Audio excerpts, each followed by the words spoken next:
Every day, there's a voice inside your head talking non-stop. And most people don't even realize that voice is slowly shaping their confidence, their mental health, and even their future. Because if the person inside your mind keeps telling you that you're worthless, eventually, you start believing it. Jack wakes up to the sound of his alarm. Half asleep, he groans, "Why did I even set this so early?" A few minutes later, while brushing his teeth, he stares into the mirror and quietly thinks, "I really need to fix my life."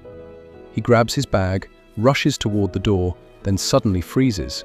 His keys are missing. Frustrated, he whispers, "Of course, I mess everything up."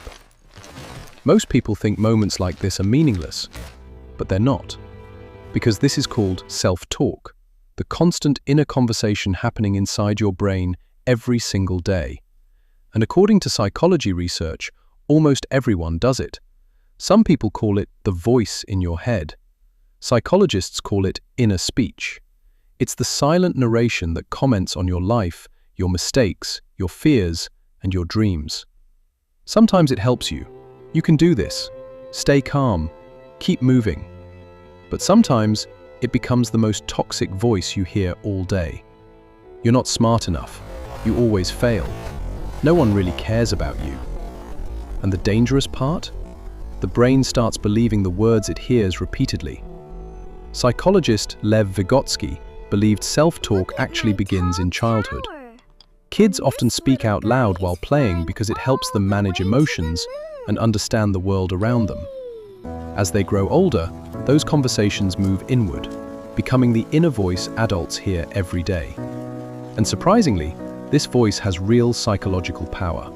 Studies in mental health and human psychology show that positive self-talk can improve focus, reduce anxiety, increase confidence, and even boost performance. Athletes use it constantly before competitions. Students use it before exams. Even successful entrepreneurs use motivational self-talk during stressful situations. There's also a technique called distanced self-talk. Instead of saying, "I'm going to fail this presentation," you say, "Jack, you've prepared for this. Relax." Talking to yourself like a supportive friend creates emotional distance from fear and helps the brain stay calm under pressure. But unfortunately, most people do the opposite. They become their own worst critic. And over time, constant negative self-talk can lead to stress, overthinking, anxiety, low self-esteem, and even depression. That's one reason therapies like cognitive behavioral therapy focus heavily on changing thought patterns and internal dialogue. Because sometimes the problem isn't the world around you, it's the voice inside you.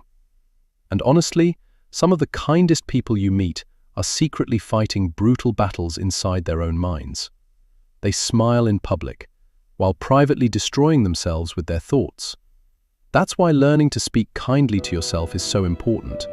Not because life becomes easier, but because your mind becomes a safer place to live. So the next time that inner voice attacks you, stop for a moment and ask yourself, would I say this to someone I truly love?